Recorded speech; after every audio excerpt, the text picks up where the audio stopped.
ఈ రోజే డౌన్లోడ్ చేయండి, మీ ఫేవరెట్ షోస్ చూడండి. కోసం మనం ప్రతిరోజు నేర్చుకునే యోగాలో భాగంగా ఈ రోజు బ్యాక్ పెయిన్ కి సంబంధించిన వ్యాయామాలు తెలుసుకుందాం. డాక్టర్ గారు, మరి బ్యాక్ పెయిన్ వచ్చినప్పుడు కొన్ని రకాల వ్యాయామాలు మాత్రమే చేయగలం. మనం ముందు కొంగేవి లేదంటే వెనక్కి కొంగేవి ఎక్కువగా చేయలేం, అంత ఎక్కువ గ్రావిటీలో చేయలేం. కాబట్టి సులువుగా చేసుకోగలిగే ఈ వ్యాయామాలు ఒకసారి చూపిస్తారా? ఇన్ని రోజులుగా మనం చూపించిన డిఫరెంట్ వ్యాయామాలు ఈరోజు బ్యాక్ పెయిన్ కోసం చూపిస్తున్నాం. కొంతమందికి కొన్ని రకాలుగా చూపిస్తే భలే ఇష్టపడతారు. అలాంటి వారిని దృష్టిలో పెట్టుకుని స్పెషల్ బ్యాక్ పెయిన్ వ్యాయామాలు ఈరోజు అందిస్తున్నాం. చూడండి, బ్యాక్ పెయిన్ ఎక్సర్సైజెస్ చైర్తోనూ స్టిక్తోనూ బాల్తోనూ ఎలా చేయాలో ఇప్పుడు చూడబోతున్నాం. ముందుగా మనం చైర్ అట్లా కాళ్ళ దగ్గర పెట్టుకుని వేళ్ళకిలా పడుకోవాలి.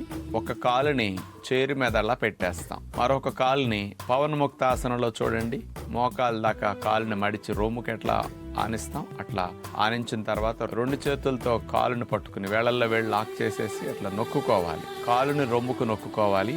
ఇట్లా కుర్చీ మీద పెట్టిన కాలుని ప్రెస్ చేస్తూ నడుముని సీట్ని పైకి లిఫ్ట్ చేస్తాం. అట్లా అదే విధముగా హోల్డ్ చేసి మనం ఉండాలి. బ్యాక్కి బాగా మేలు జరుగుతుంది. తీసేసి రిలాక్స్ అవ్వాలి. ఈసారి కాలు మార్చాలి. కుడి కాలుని కుర్చీ మీద పెట్టి ఎడమ కాలుని రొమ్ము కానిచ్చేసి చేతులతో లాగుకుంటాం. ఇట్లా బాగా లాగి ఇప్పుడు సీట్ని లిఫ్ట్ చేస్తాం. అట్లా ఎంతవరకు అట్లా లిఫ్ట్ చేయగలిగితే అంత మంచిది.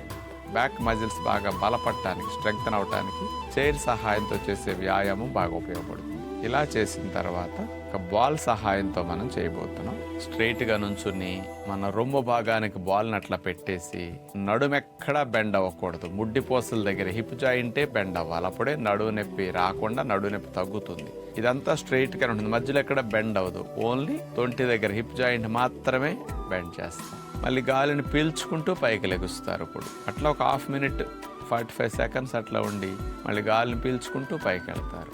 గాలిని పైనుంచి కిందకు వదిలేస్తూ మెల్లగా నడుమును ఎక్కడా బెండ్ అవ్వనివ్వకుండా తొంటి జాయింట్ దగ్గర మాత్రమే బెండ్ అవ్వాలి, హిప్ జాయింట్. మళ్ళీ అట్లా అదే భంగిమలో గాలిని పీల్చకుండా కుంభించి అట్లాగే స్థిరముగా ఉంటాం. ఒక 1/2 minute అట్లాగే గాలిని పీల్చకుండా ఆగి గాలి అవసరమైనప్పుడు మెల్లగా మళ్ళా గాలిని పీల్చుకుంటూ పైకి లెగుస్తారు. ఇక మూడవది కర్ర సహాయంతో చేసే వ్యాయామం. కర్రని వీపు వెనకాలకు తీసుకెళ్తాం.